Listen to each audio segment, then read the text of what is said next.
Bom, pessoal, vamos adiante então, vista essa questão aqui da prerrogativa de função, últimos tópicos acerca disso, a questão do júri. Como é que fica a questão do julgamento de um crime doloso contra a vida, certo? Em se tratando de alguém que tenha o foro por prerrogativa de função. Como é que fica isso? Bom, o que nós temos que pensar aqui, que é bastante singelo, é o seguinte.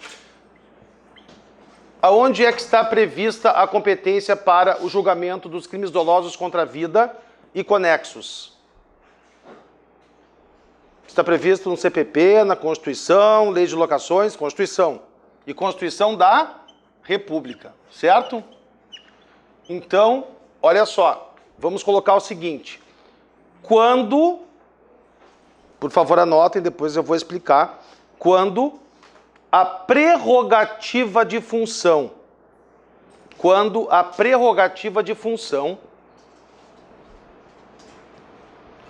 estiver prevista,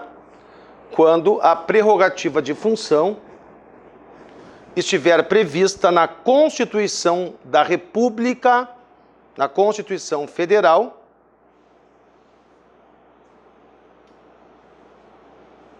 estes jamais serão julgados pelo tribunal do júri, porque há uma idêntica hierarquia, certo? Pior que a explicação é praticamente essa, né? Porque a prerrogativa de função, ela está prevista na Constituição Federal, tal qual o júri, então prevalece que serão, por exemplo, senador, deputado federal, em algum momento serão submetidos a julgamento pelo tribunal do júri? Não, exatamente por isso, certo? Exatamente pela questão da hierarquia da norma, certo? Agora, deputados estaduais que pratiquem crime doloso contra a vida serão julgados por quem? Então, é aquilo que eu disse para vocês, temos que partir de uma premissa, certo? Onde é que está prevista a prerrogativa de função de deputado estadual? Ou seja, né, serem julgados pelo Tribunal de Justiça. Onde é que está previsto isso? Na Constituição Estadual, que obviamente vale menos ou mais do que a Constituição Federal. Menos. Então, o que a gente acabou de concluir em relação a um deputado federal, a um senador, a gente pode concluir em relação a um deputado estadual? Não. Portanto, um deputado estadual que pratique um crime doloso contra a vida será julgado pelo tribunal do júri. Certo? É fácil, né? Porque a competência do júri está prevista aonde? Na Constituição Federal, certo? Então, isso é uma questão também, essa é uma questão também bastante importante. Certo?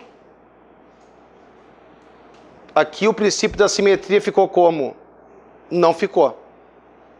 Lembra do que é o princípio da simetria, né? Então, vai se fazendo uma escadinha, só que agora de baixo para cima. Então, se vale para parlamentares federais, também para os estaduais, certo? Aqui não, exatamente porque bota a ver nisso, né? Algo bastante importante, eu diria fundamental, imprescindível, que é justamente a previsão da competência para o julgamento dos crimes dolosos contra a vida na Constituição da República. Então, para deputado estadual, não vale. Certo? Tranquilo isso?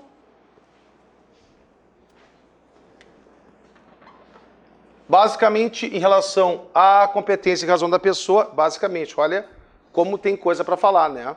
E praticamente tudo de jurisprudência. Certo?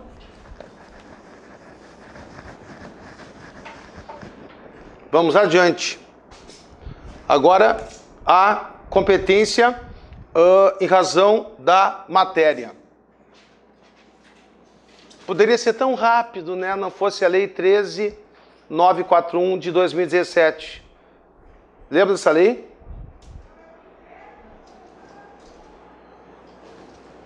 Dudu?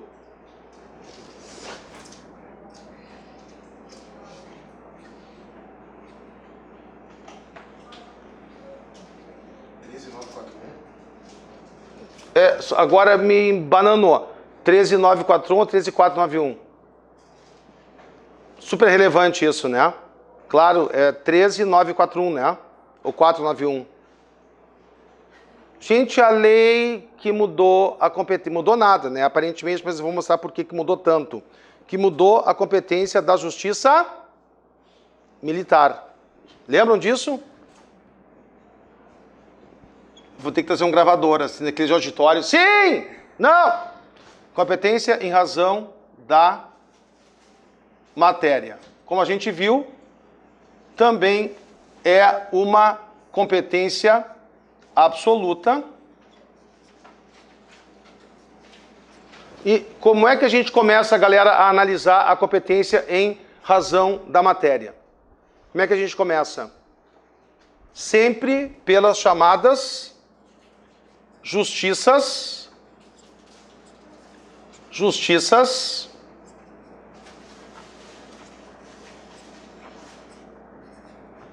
especiais. Pessoal, sério, aqui a gente faz um verdadeiro juízo de exclusão. Como assim de exclusão? Se não for da competência militar ou eleitoral, né, porque são as duas únicas justiças especiais, aí a gente passa para a justiça comum. Aí, só para ver como a estadual tá assim, tipo embaixo do fiofó do cachorro. Cara, tudo que não for militar, tudo que não for eleitoral, tudo que não for federal, não deu, então vai para estadual.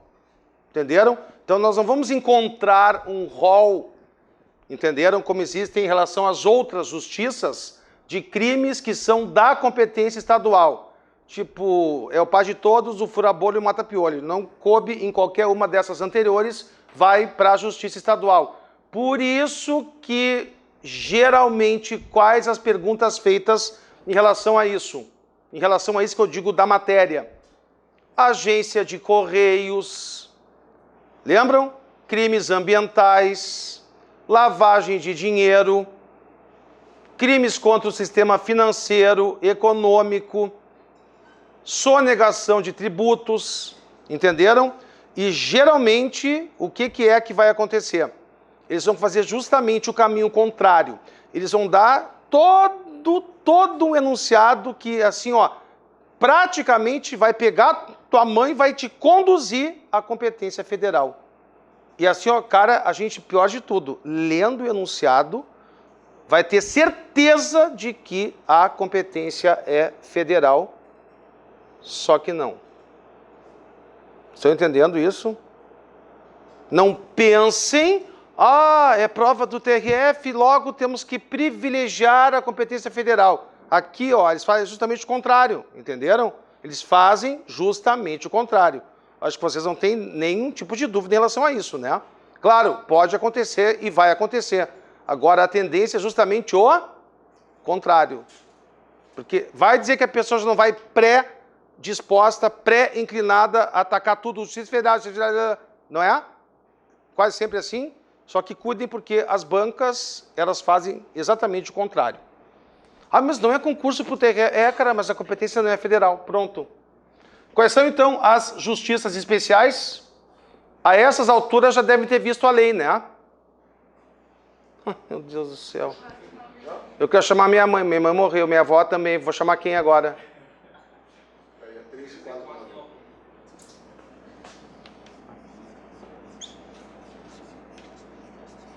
Lei 13941, né? 13941, né? Eu quero botar o contrário, só de raiva. E justiça eleitoral. O que eu tinha dito no primeiro bloco?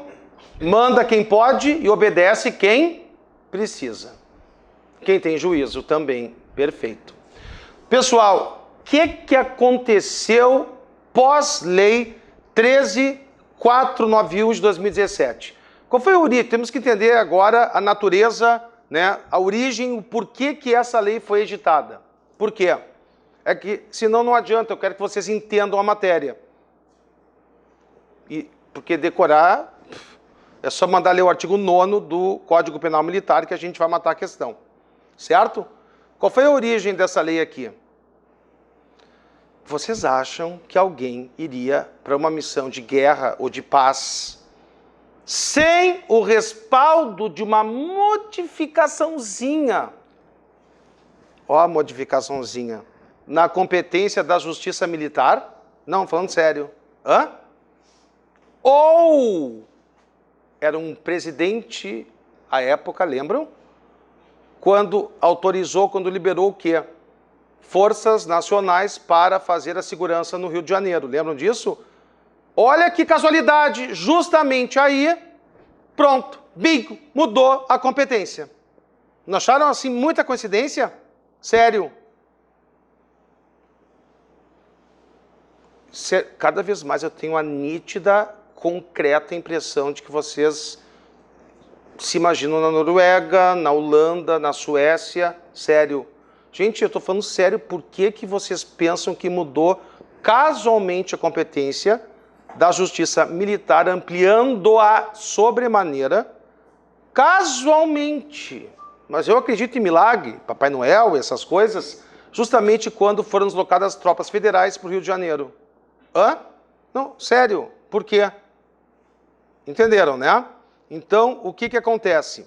Primeira coisa, coloquem aí o seguinte, que essa lei 13.491 de 2017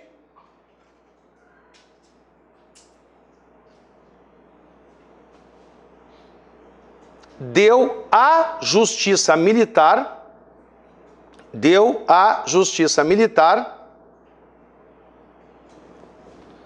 a competência para, já vou dar exemplos, a competência para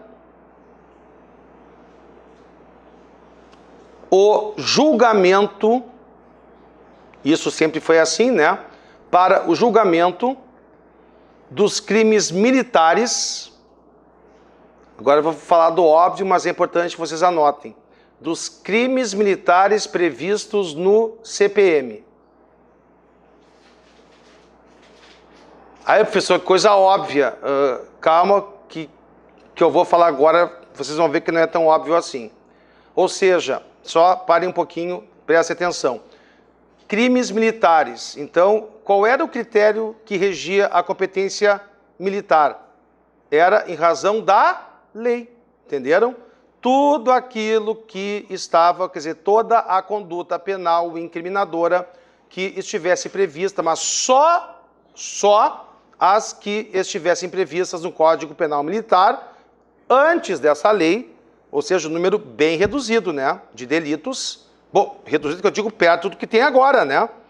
Então, eram submetidos a julgamento pela Justiça Militar, certo? Só que isso mudou, cara, e mudou muito. Sério, a época que eu era assessor aqui no Tribunal de Justiça, eu lembro a coisa mais batata, assim, a coisa mais...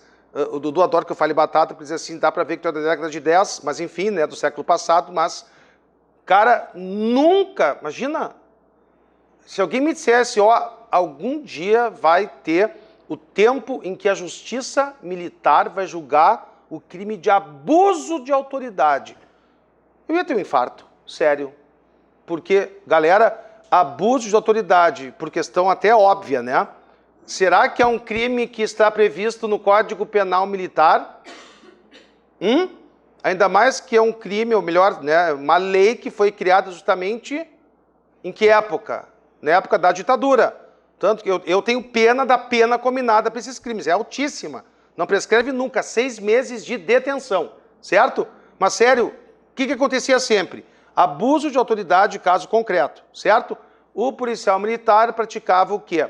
O abuso de autoridade consistente na prática do artigo 3º, a linha I, que é a ofensa à integridade física do cidadão, e, claro, né, então tínhamos uma lesão corporal, porque é um cúmulo material, concurso material de crimes, e também o abuso de autoridade. Cara, era cisão sempre. Por quê? Porque antes, então, dessa lei, jamais, cara, nunca poderia a justiça militar julgar o crime de abuso de autoridade. Então, a justiça comum julgava o abuso e a justiça militar julgava a lesão corporal. Hoje não. Hoje, não só os crimes previstos no Código Penal Militar, mas crimes previstos em qualquer lugar, Código Penal comum, leis penais especiais, também poderão e vão, né, ser julgados pela Justiça Militar. Então, coloquem aí. Com a Lei 13.491/17,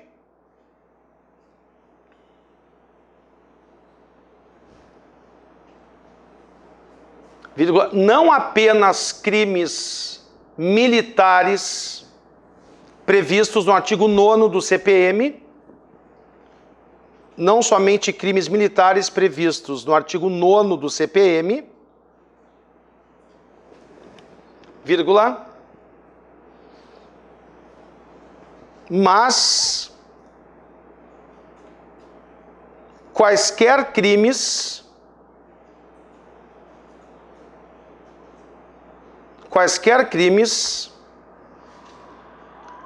previstos no Código Penal Militar, calma que agora vai ter mais coisa aí. Crimes previstos no Código Penal Militar e, agora o choque, previstos na legislação penal. Então, olha só, tanto crimes, claro, como sempre, né, aconteceu, previstos no Código Penal Militar, mas também os previstos na legislação penal serão da competência da Justiça Militar. Então, cara, qualquer crime, mesmo e hoje principalmente não previsto no CPM, dependendo, que agora eu vou dizer para vocês, como, onde e quando, será julgado pela Justiça Militar. Vocês estão percebendo a puta ampliação que houve com essa lei aqui? Então, crimes previstos na legislação penal e em leis penais especiais. Quando praticados, 2 pontos. Esse é o artigo 9º, inciso 2 do Código Penal Militar. Ok? Quando, então, por exemplo, afetar interesse militar, lato sensu das Forças Armadas, por exemplo. Antes não tinha isso. Perceberam? Ficou claro isso? Anotaram todos? Senão eu repito. Então, galera, com o advento dessa lei aqui, não só os crimes previstos, como sempre, né? Isso não mudou. Os crimes previstos no CPM, Código Penal Militar, claro, continuarão sendo julgados pela Justiça Militar, mas crimes previstos na legislação penal comum também o serão. Ficou bem claro isso? Por isso que eu brinquei, só que não. Dizendo, cara, quando é que eu iria imaginar que abuso de autoridade poderia ser julgado pela Justiça Militar? Isso é uma aberração. E agora pode. Claro que eu vou dizer para vocês em que condições isso pode acontecer. Certo? Todos colocaram o artigo 9º, 2, que esse foi, na verdade, o grande, né, foi a grande mudança. E a redação dele diz exatamente assim, ó. Consideram-se crimes militares em tempo de paz. Inciso 2. Os crimes previstos neste código, e agora vem o pulo do gato, e os previstos na legislação penal. Ou seja, abriu um leque para tudo. E aí, vírgula, quando praticados. Coloquem aí. Quando praticados.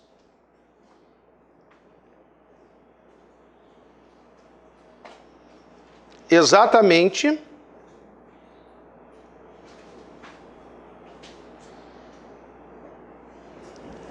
por militar, não sobrou quase nada, praticado por militar em serviço.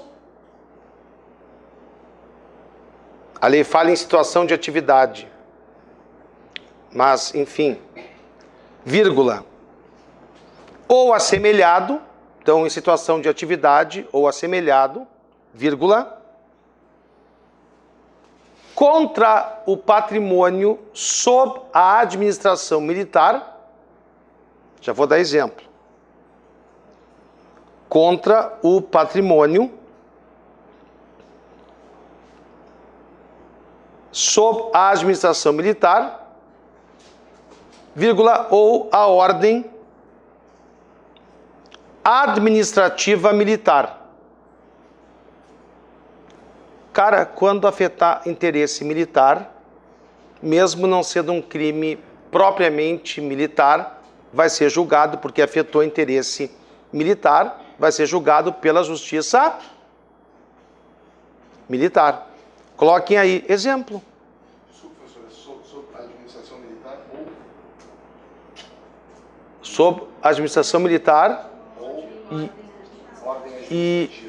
Tá, mas é que tinha um anterior que é quando em serviço de... Tá na atividade ou assemelhado... Ah, tá, a última parte não é essa que os colegas disseram. Tá, tava em situação de ordem administrativa militar.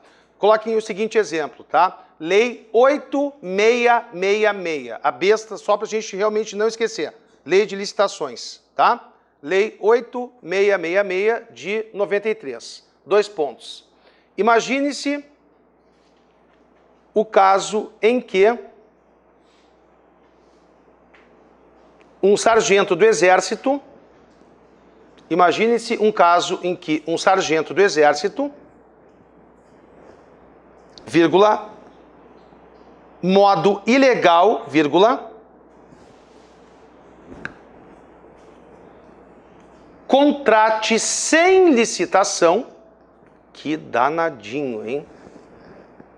Contrate sem licitação, anotem isso, por favor, uma empresa que pertence à sua mulher.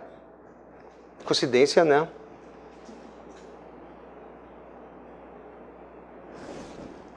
Ok? Para a prestação de algum serviço, claro, na esfera, na órbita militar. Isso antes dessa lei seria julgado pela justiça militar? Nunca. A dispensa, a inexigibilidade de licitação, enfim, quando fora das hipóteses previstas em lei, é um crime militar? Não, né? Mas agora, o que é que vai nos levar a que esse sargento do Exército seja efetivamente julgado pela Justiça Militar, que ele pratica um crime em detrimento de patrimônio militar. Então, vocês estão entendendo a ampliação absurda que aconteceu? Então, coloquem aí que agora, após essa lei, 13.491, sério, isso vai mesmo ser julgado pela Justiça Militar. Por quê? Porque afeta interesse direto militar. Certo? Ficou bem claro isso? Bom, e aí, outra conclusão importante, coloquem sério assim, que o critério atual para definir-se o que é um crime militar, olha que importante isso, vamos colocar aí, o critério atual para definir-se o que é um crime militar não se dá mais ratione legis, ou seja, não se dá mais em razão daqueles que estão previstos na lei, né? Ou seja, que lei? Código Penal Militar. Esse crime que eu dei como exemplo agora, a inexigibilidade de licitação, modo fraudulento, está previsto no Código Penal Militar, mas não afeta interesse militar. Então, o que eu disse agora como conclusão extremamente importante para a gente poder realmente sedimentar esse entendimento? Que antes, galera, por isso, por exemplo, que o abuso de autoridade jamais seria julgado pela justiça militar, é esse. Ou seja, o critério a partir da edição dessa lei que define o que é um crime militar para fins de julgamento perante a justiça militar não se dá mais em razão daquilo que está previsto em lei. Ficou claro? Entendeu isso? Entendeu tudo. Porque então, crimes que, cara, assim, ó, não chegam perto do Código Penal Militar serão julgados pela justiça militar. Para quem é das antigas, como eu, cara, isso deu um choque. Imagina! Desde quando justiça militar julgando crime que não estivesse previsto no Código Penal Militar? Entenderam? O que lembra isso? Só fazendo um pequeno paralelo, bem pequeno. O que lembra isso? Não existe, fora de alguns casos, que nós vamos ver no artigo 109, um crime propriamente federal, né? Não existe? Não, não existe. Agora, será da competência da Justiça Federal quando afetar bem de interesse da União. Então, não é igual, não são, mas que lembra, entenderam? Então, assim, vocês têm que pensar o quê? Afetou interesse militar, Justiça Militar. Imagina a dispensabilidade ou a inexigibilidade de licitação fora dos casos permitidos em lei. De algo extremamente, absolutamente vinculado ao Exército. Não é interesse do Exército, portanto, Justiça Militar. Certo? Bem claro isso. Como é que ficou a questão dos crimes dolosos contra a vida? Eu tenho muito medo do que as pessoas ouvem por aí. Porque todo mundo começou a ouvir o seguinte, com a chacina da Candelária e lá no Carandiru, lembram que foram, na verdade, os dois grandes motivos pelos quais, né, os policiais militares que praticassem crimes dolosos contra a vida, claro, no exercício da função, passaram a ser julgados pelo tribunal do júri. Lembram disso? Aí todo mundo acha agora o quê? Que com essa lei nova aqui, que textualmente, a lei alterou a competência, ou seja, voltando ao que era antes daquela reforma lá na década de 90. E foi isso que aconteceu, ou seja, a lei dispõe expressamente que policiais militares que pratiquem crime doloso contra a vida, contra civil, serão julgados pela Justiça Militar. Voltou ao status quo ante? Não. Exatamente. Mas por que a gente acabou quase que, né, dando uma machadada na cabeça e botando para dentro isso? Por quê? Gente, continua sendo competência do Tribunal do Júri, tá? Mas assim, ó, as exceções, cara, são tantas, mas tantas, que praticamente, ouçam isso, não sobrou quase nenhuma situação para que eles, digamos, sigam a lei, que ainda prevê o julgamento pelo Tribunal do Júri. Não sei se eu me fiz claro. Continua sendo o Tribunal do Júri, mas, cara, tem tanta exceção que desloca para a Justiça Federal, para o Tribunal do Júri, que quase não sobrou nada. Para a Justiça Militar, perdão, que quase não sobrou nada. Estão entendendo? Por que vocês acham que aconteceu isso? Eles partem, os legisladores, né, da premissa de que a gente é burro, entenderam? E que a gente não vai poder acusá-los de protecionismo, no sentido de o julgamento, então, ter mudado por questão, né, de momento para a Justiça Militar, entenderam? Então, ficamos, né, com essa... Não, a gente, ó, continua sendo competência do Tribunal do Júri. Só que eles omitem, assim, toda aquela cachoeira de coisas que vem, que acabam, na verdade, tornando o quê? A regra, o julgamento desses crimes dolosos contra a vida pela Justiça Militar. Quem que vocês acham que condena mais, historicamente, nesses casos?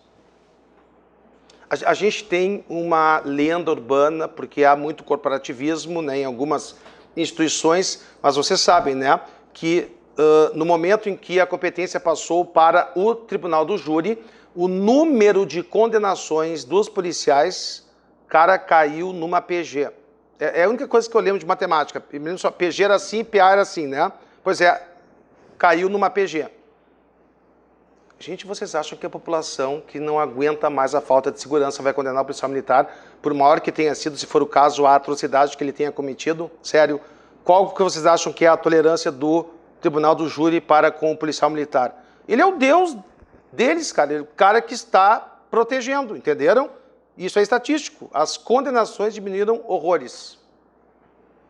Por incrível que pareça, porque a gente sempre acha o contrário, né? Que é um protecionismo, só que não. Então, coloquem aí o seguinte, tá? Se um militar praticar,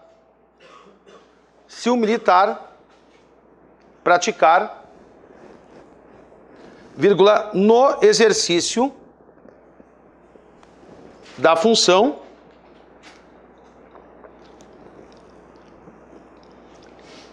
primeiro, tá? Uma lesão corporal. Já vamos chegar no homicídio, mas vamos abarcar todas essas hipóteses. Uma lesão corporal contra civil, lesão corporal, isso aí não mudou nada, né? Quem é que julga? A justiça militar. Tá? Quando um policial militar, em razão da sua função, da sua atividade, pratica lesão corporal contra civil, não mudou nada, é a justiça militar, porque é um crime militar. Está no artigo 9º, certo? E aí, logo abaixo, coloquem o seguinte. Quando se tratar de crime doloso contra a vida,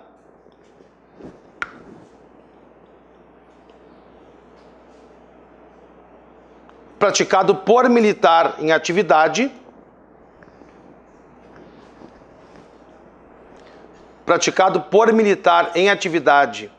contra civil,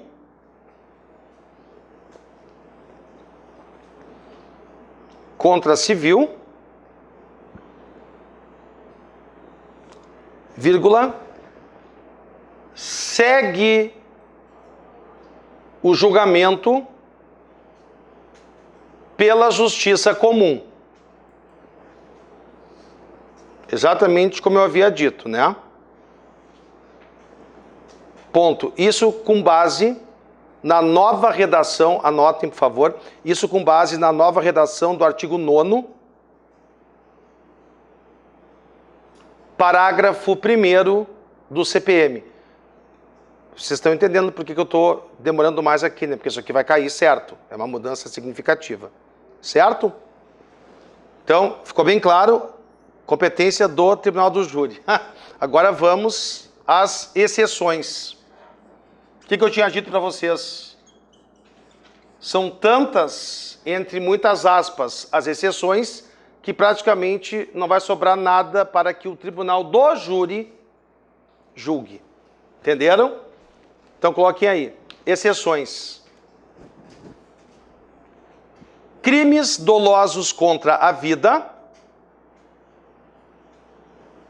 Crimes dolosos contra a vida praticados por militar das Forças Armadas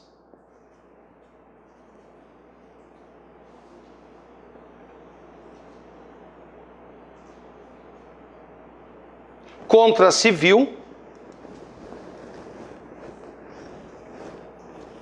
serão da competência da Justiça Militar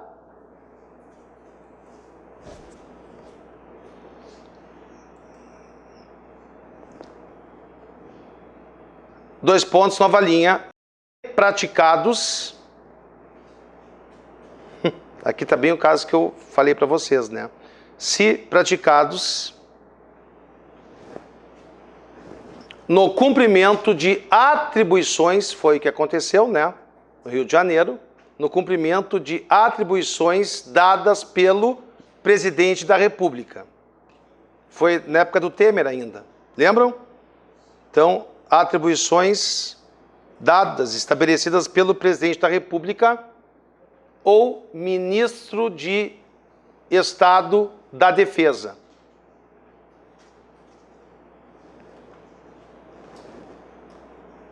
Eu vou, mas me garante alguma coisa aí, né? Alguma segurança. Depois, nova linha, coloquem aí. Em ação que envolva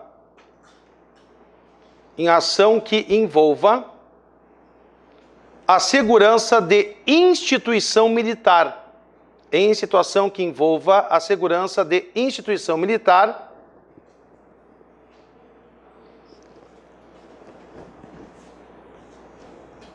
ou de missão militar. Ou de missão militar. Agora o mais importante, vírgula, mesmo que não beligerante.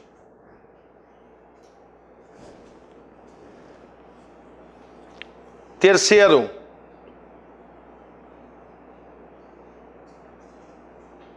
de atividade de natureza militar.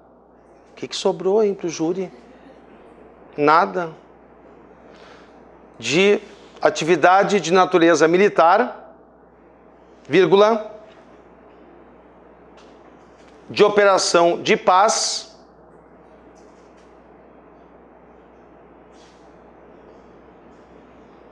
vírgula, de GLO. O que é GLO? Garantia da lei e da ordem. Chega a dar até medo, né? Garantia, já começa em casa, né? Mãe e o pai. Garantia da lei e da ordem. Certo? Ou de atribuição subsidiária. Eu acho que quando matarem uma mosca varejeira, talvez vá a júri, né? Não, porque olha, eu repito, onde é que vocês pararam? Garantia da lei e da ordem ou de atribuição subsidiária, vírgula, realizadas conforme o artigo 142, lá estão as funções, né, afetas aos militares, praticadas de acordo com o artigo 142 da Constituição da República.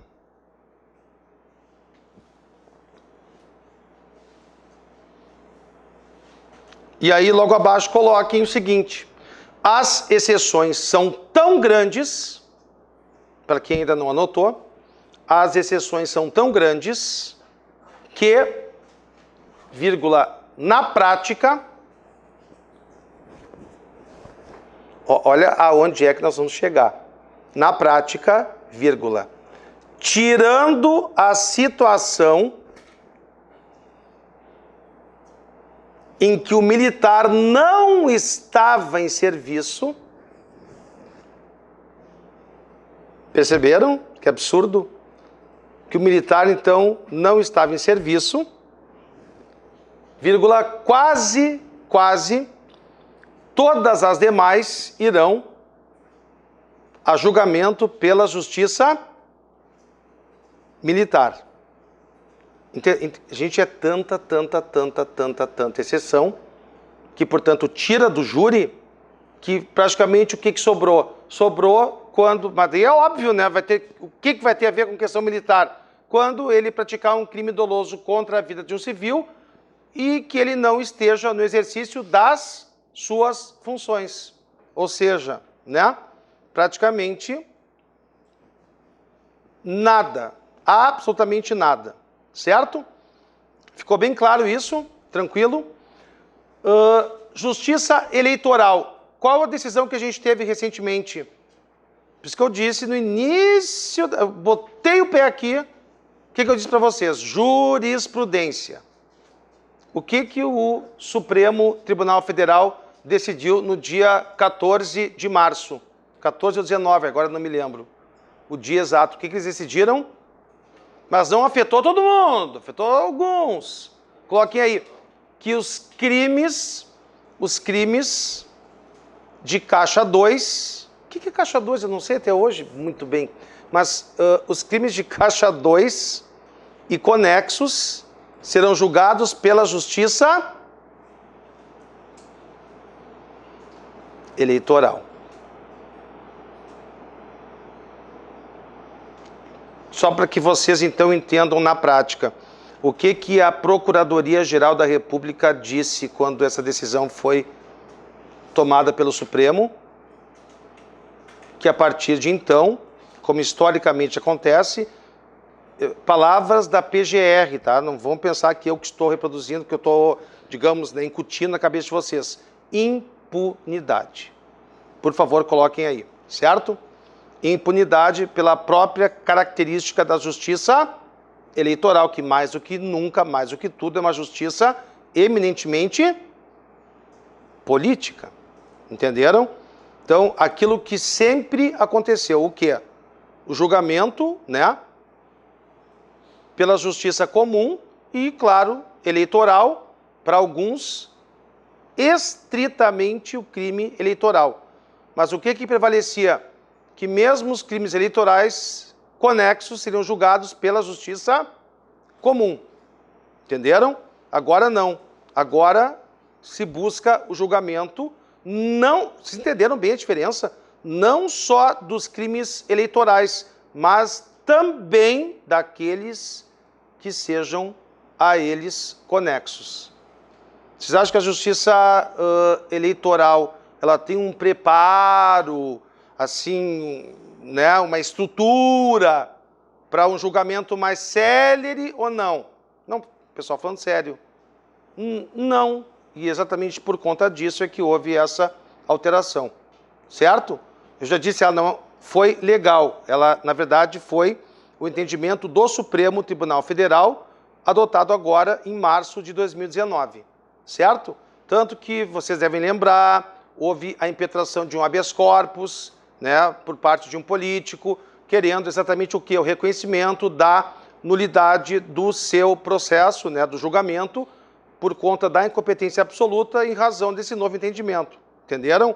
Quer dizer, buscando toda a anulação, quer dizer, olha, né, o que mais quase a gente falou aqui hoje, a questão de quanto é benéfico para o réu toda vez que um processo é anulado. Lembram disso? E, gente, vamos combinar, né? Eu sou promotor eleitoral, putz, há muito tempo. Não que, mas assim, a estrutura é outra. A justiça eleitoral não é aquela justiça assim que foi predisposta, preparada para julgamento de crimes, entenderam? É algo assim bastante, até porque, por exemplo, a prova, você sabe, dependendo de aonde tenha sido cometido, né, cidade pequena, assim, até cachorro tem partido. Então, a prova é muito difícil. Os casos de procedência, isso é estatístico, de condenações pela justiça eleitoral, bem ou mal, mas não é por conta também só da justiça eleitoral, mas também por conta da prova, entenderam? Então é muita coisa, é muito difícil, certo? Mas agora se entendeu assim, ok? Nem vou falar, por exemplo, de crime doloso contra a vida e justiça eleitoral, porque são 3 posições, isso obviamente não pode ser objeto, né, de pergunta em prova objetiva, certo? Agora, já pensaram, justiça eleitoral julgando homicídio doloso? Mas tem essa posição, tá? Ficou bem claro isso? Bom, tirando as 2 justiças que são especiais, que a gente enfrenta primeiro, e olha que agora a gente tem uma boa chance de parar por aqui, né? Perceberam isso? Para onde é que a gente vai agora? Agora nós vamos às justiças comuns. Vocês sabiam que tem gente que acha que a justiça federal é justiça especial, hein? Qual é a ordem de preferência que nós temos aqui? Até porque, né, as hipóteses estão taxativamente elencadas no artigo 109 da Constituição da República. Primeiro, então, a justiça federal. E o que sobrar é a justiça estadual. Certo? Então, coloquem aí. Aferição da competência criminal da Justiça Federal.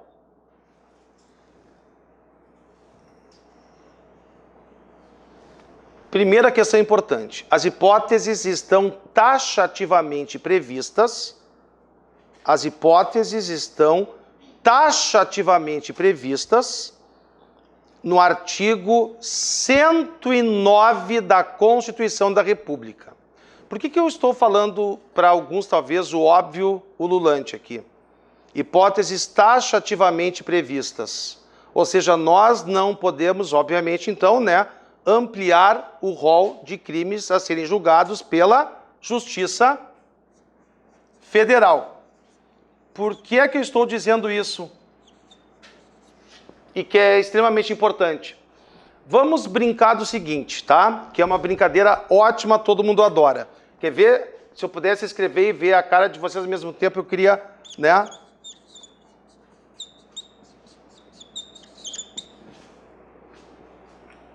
Amam isso aqui, né? Conexão intersubjetiva, conexão probatória, conexão instrumental, conexão a PQP. É maravilhoso, né? E agora, como é que fica isso? A pergunta é, anotem, portanto, aí a seguinte questão. Também vai cair. Coloquem aí. A praticou um crime federal em concurso material com um crime estadual. Certo? Em conexão com um crime estadual. Ponto. Aí, coloquem aí, primeira hipótese. Primeira hipótese. Ao final do processo, vírgula, o juiz federal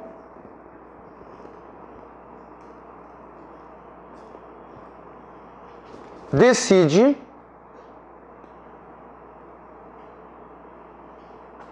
pela desclassificação do crime federal. Desclassificação do crime federal, que por conta disso passa a ser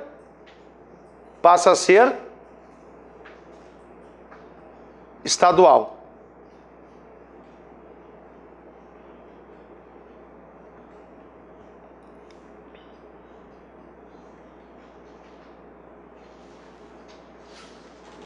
Todos entendendo a questão? Nós tínhamos um crime federal e um crime estadual em concurso material. Pela súmula 122 do STJ, certo? Vamos colocar aqui, súmula.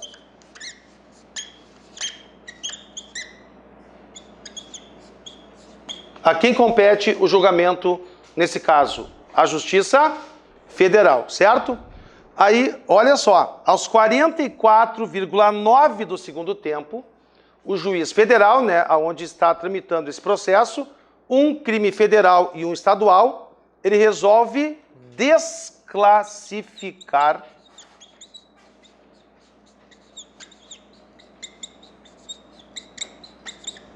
a conduta que era o crime federal e, galera, por conta dessa desclassificação, o crime passa a ser estadual. Qual é a grande pergunta aqui?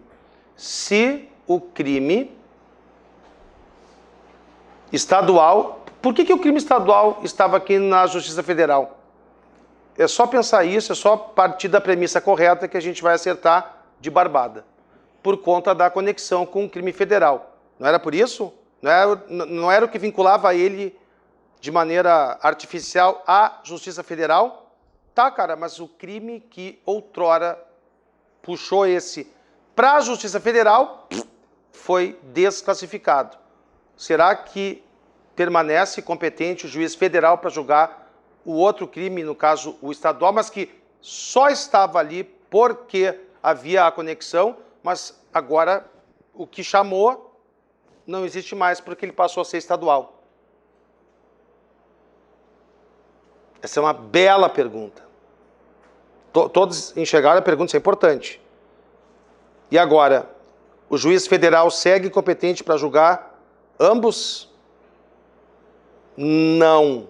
Coloquem aí. Nesse caso, o juiz federal, eu não tinha dito que competência é algo muito aleatório,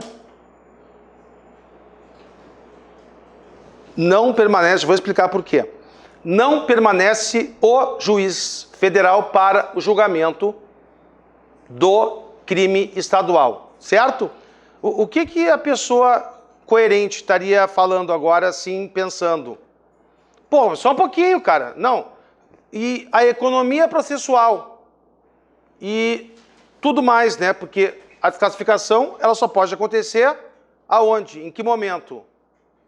Na denúncia que não, né? Porque lá quem detém a opinião do delicto é o Ministério Público. Então, é imprescindível, eu disse imprescindível, nem necessário, que tenha havido o quê? A instrução probatória. Então, a gente está na finaleira aqui. Aí, cara, tu vai mandar para a Justiça Estadual para começar tudo do zero? Como dizia minha avó, cara, pô, vai te afomentar, né? Só um pouquinho. Não acham tanto quanto ridículo, até uma improbidade, né? Dinheiro público rasgado e jogado no lixo. Entenderam? Mas a solução é exatamente essa. Ou seja, coloquem aí, não se aplica o artigo 81 do CPP.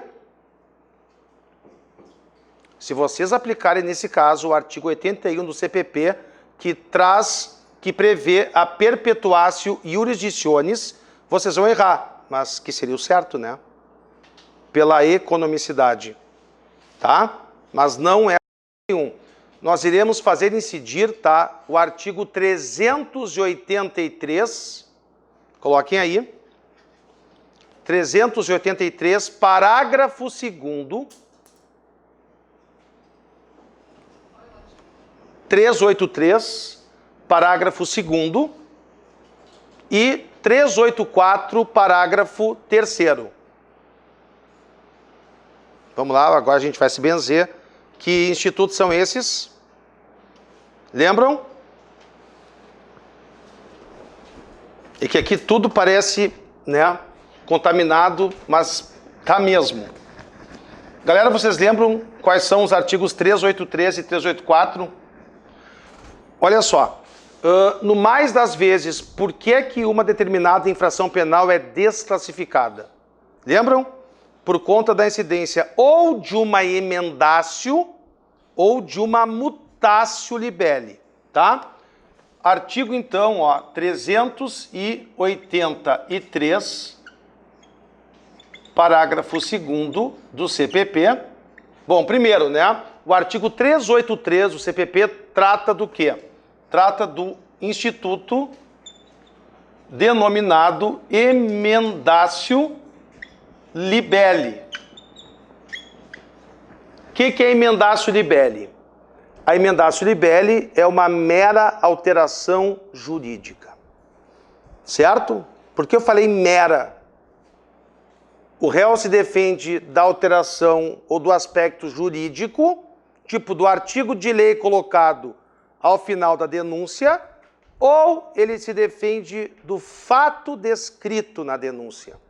Do fato, entenderam? Por isso que a emendácio, ela não é tão problemática como o instituto que vem agora, que é a mutácio. Mas vamos só concluir uma coisa. Galera, havendo uma desclassificação, está na lei. E por conta desta desclassificação, houver o reconhecimento de um outro juiz competente, acabou a perpetuatio jurisdicionis. É absurdo, rasga a economia processual, tudo isso. Outra coisa, e o princípio da identidade física do juiz? Sim, porque o que seria o mais correto aqui, em razão do artigo 399, parágrafo 2º do CPP, que importou do processo civil a identidade física do juiz. Aliás, vamos combinar, né? O juiz que colheu a prova é o mais bem preparado ou não para sentenciar. Estão entendendo a nhaca que dá isso aqui? Por puro capricho, mas é o que agora prevalece. Porque em 2008 foi feita uma reforma no CPP e se optou por isso. Ou seja, o réu tem direito de que o julgamento vá para o juízo competente. O que vocês... A gente tem que entender o que a gente percebe desse movimento com aquele primeiríssimo movimento que a gente viu hoje lá do foro por prerrogativa de função. Por isso que a gente que faz direito, a gente anda na rua, é louco, é louca, não, é pirado, faz direito, só pode, entenderam? Cara, o Supremo Tribunal Federal acabou de dizer o quê? Acabou de dizer o quê? Em relação ao foro por prerrogativa de função.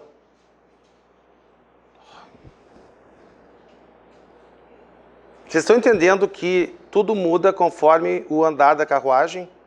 Conforme for do interesse, vai mudando. Vocês estão entendendo? Vocês acham que antigamente poderia se falar em algo que não fosse a perpetuatio jurisdictionis? Nunca, gente. O juiz que até esse ponto do processo, até pela lógica, né? Ele já não praticamente fez tudo no processo, ele só vai entregar, oi, tudo bom? Eu vim lá da Federal. Pode, por favor, acabar o julgamento para mim? Ou então, imagina se for o JEG, que adoro o JEG. E vai acontecer. Bate lá no JEG, aquela gritaria toda, aquele pessoal barraqueando toda. Só um pouquinho. Cara, eu estou precisando que o senhor marque uma audiência. É sério. Preliminar aqui para oferecimento de transação. Gente, é isso que vai acontecer.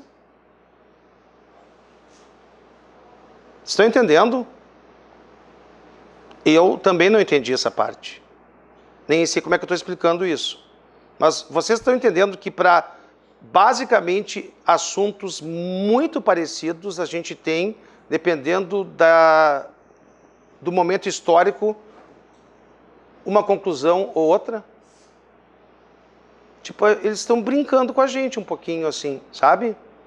E essa brincadeira de muito mau gosto, ela vai desembocar onde? Só no sonho de vocês de fazer um concurso, entenderam? E vocês têm que ficar pendurados nessa gente que, né? Vocês estão entendendo? Eu não falo isso para matar a matéria, não, é bem pelo contrário. Se vocês não tiverem uma visão do todo de como acontece as coisas, vocês vão acabar lendo um instituto que é praticamente idêntico a um outro, só que, cara, para um a solução vai ser A e para outro vai ser B. Então, eu só quero alertá-los de que há uma psicopatia iminente que a gente vai acabar adquirindo. Entenderam? E é o que vai acontecer. Ficou bem claro isso? E aí, a mesma coisa se dá aqui, ó, no artigo 384, parágrafo 3º do CPP, que trata da mutatio,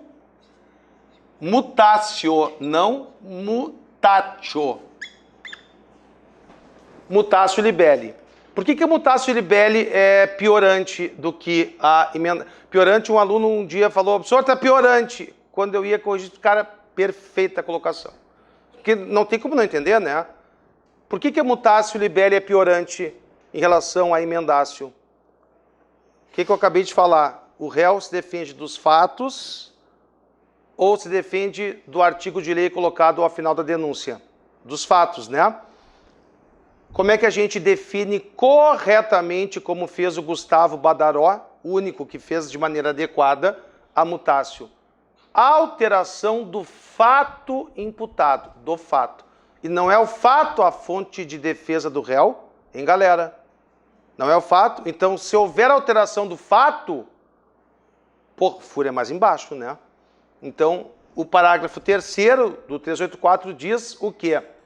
Aplicam-se os parágrafos 1º e 2º do artigo anterior na mutatio. Portanto, havendo desclassificação numa mutatio libelli, ou por conta, por meio de uma mutatio libelli, e se por isso se reconhece um juízo novo, agora competente, é para lá que a gente vai. Exemplo, a gente imaginava que o cara tivesse cometido um tráfico de drogas transnacional. De quem é a competência para o processo e julgamento de um tráfico de drogas internacional? Da Justiça Federal. Tá, aí no decorrer do processo, curso da instrução, não se comprovam os requisitos da transnacionalidade. Cara, acabou a competência federal. Entendeu? Bom, até aí morreu Neves. O que a gente perguntou foi do crime conexo, que sempre foi estadual, mas que pela conexão estava ali meio que nem parente, meio enxertado, entenderam? E aí se decidiu, cara, se por desclassificação,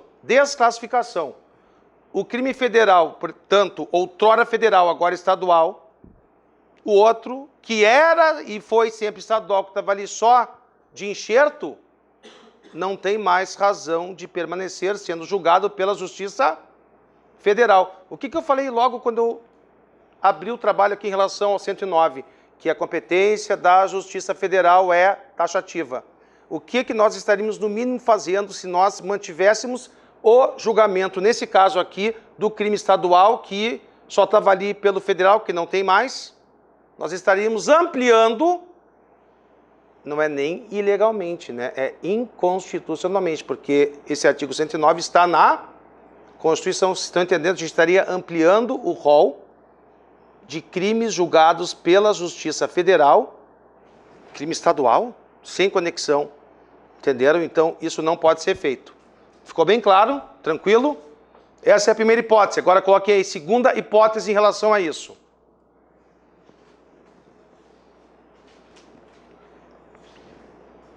Imaginem só para a gente ganhar tempo, coloquei assim, idêntica a situação,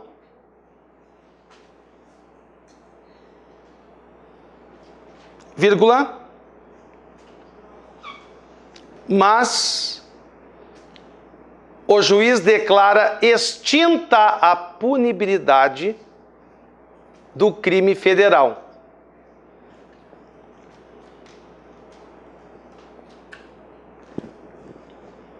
Declara extinta a punibilidade, uma prescrição, por exemplo, do crime federal. A pergunta é a mesma. O juiz federal continua competente para o julgamento do crime estadual? Não. Podem colocar aí. Certo?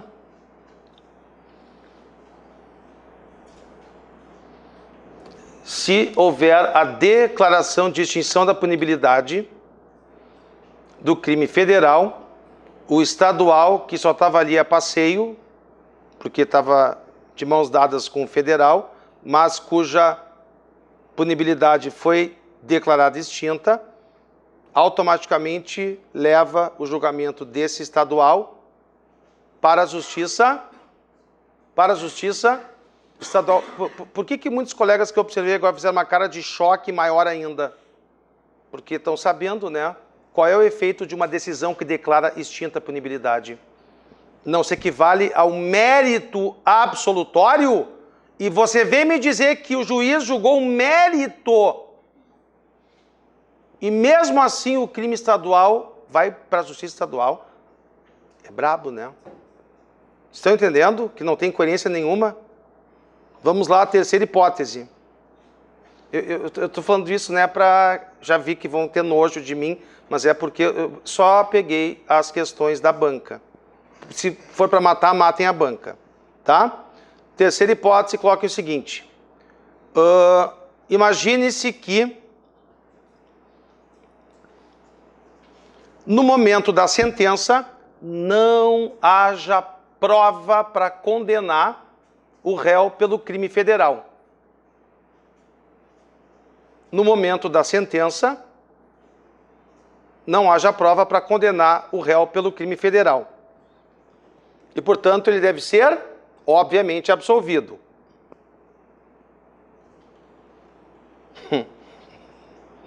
Que coisa absurda. Ponto. E, tendo sido ele absolvido pelo crime federal, vírgula, segue competente para julgar o estadual? Sim. Eu falei, vocês vão ter vontade de... Mas vocês não roguem praga para mim, tá? Por favor. Sim, eu vou tentar, porque tem que ter coragem, né? Porque, olha, Gente, pelo amor de Deus, gente, extinção da punibilidade é mérito. Vocês lembram da absolvição sumária do artigo 397 do CPP? Lembram? Pessoal, é só falar sim ou não, porque daí eu vou ler para vocês. Lembram ou não? É só falar. Gente, a absolvição sumária, tá? Que é literalmente o julgamento antecipado da lide, CPP, diz o quê? O juiz absolverá desde logo o acusado, desde que reconheça. O que eu falei mesmo? O juiz absolverá. É mérito, né? Inciso 1. Quando ele reconhece manifesta causa de exclusão da ilicitude. 2. Manifesta causa de exclusão da culpabilidade, vírgula, salvo tararaquice, salvo inimputabilidade. Inciso 3. Quando o fato não constituir infração penal. E o 4. Quando o juiz reconhece causa de extinção da punibilidade. Cara, é isso que eu estou tentando mostrar. Dá nojo? Dá. Mas é isso. Cara, o próprio legislador colocou o que no caput? Como é que é o título que eu falei agora? Não é a absolvição sumária? Então, pô, mais prova do que isso, de que a extinção da punibilidade é mérito, e aí o cara, quando julga extinta a punibilidade, o juiz federal, do crime federal, o crime estadual vai para a justiça estadual. Mas extinção da punibilidade pelo próprio CPP é mérito. E aí, quando ele absolve, mas que é igual a uma extinção da punibilidade pelo crime federal, ele continua competente para julgar o crime estadual. Entenderam? Aqui a resposta, portanto, é diferente. Certo? Guris, tem alguma dúvida? No caso de ter absolvido pelo crime federal, sim, ele continua. Certo? Continua e continua mesmo. Certo? Bom, vamos adiante. Coloquem aí os casos ainda que são importantes para que vocês, né? Coloquem aí crimes praticados via internet. Ainda na Justiça Federal. Crimes praticados via internet. Mais especificamente, tá? Anotem aí, isso aqui caiu também em TRF5, é o artigo 241, letra B do ECA, tá? Coloquem aí, aquele que faz circular imagens, anotem, aquele que faz circular imagens pornográficas ou de sexo explícito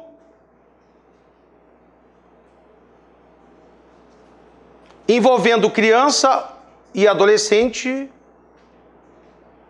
pela rede mundial de computadores.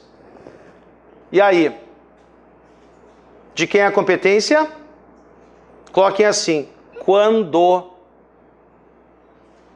a rede em que as imagens foram publicadas for de acesso público. Vocês sabem qual é o leading case do STJ? Bem moderno, Orkut.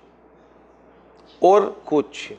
Então, sério, quando a rede em que as imagens pornográficas publicadas, enfim, certo? São de acesso público, tipo, um número indeterminado de pessoas poderá acessá-las, né?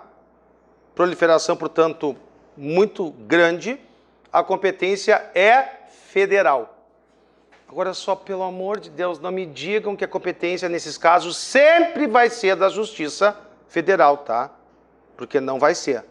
Então, o que sobrou para estadual? Gente, vocês não lembram policiais civis, enfim, os estaduais também fazendo batidas, apreensões de material pornográfico? Então, é porque deve ter algum caso de competência estadual, né? Mas é, claro, a rebimboca de parafuseta. Então, coloquem aí que será da competência da Justiça Estadual quando a rede for de acesso restrito. For um grupo de pessoas, por exemplo. Sabe esses grupinhos de WhatsApp, por exemplo? Se uma pessoa, um é administrador e um do grupo começa a postar essas imagens. Todo mundo vai para a banha, como se diz. É sério. Mas serão julgados por qual justiça? Federal ou estadual? Estadual. Exatamente isso. Certo? Ainda coloquem o seguinte em relação ao artigo 109, certo? Súmula 38 do STJ, isso também cai. O que diz a súmula 38 do STJ? Coloquem aí, jamais a Justiça Federal será competente para julgar, jamais a Justiça Federal será competente para julgar contravenções penais. Mas tem um caso em que ela vai julgar. Quando for, por exemplo, um juiz federal que tenha praticado uma contravenção penal. Porque aí vai prevalecer o quê? O foro pela prerrogativa de função.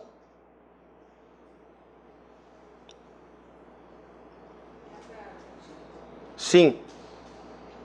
Haverá apenas um caso em que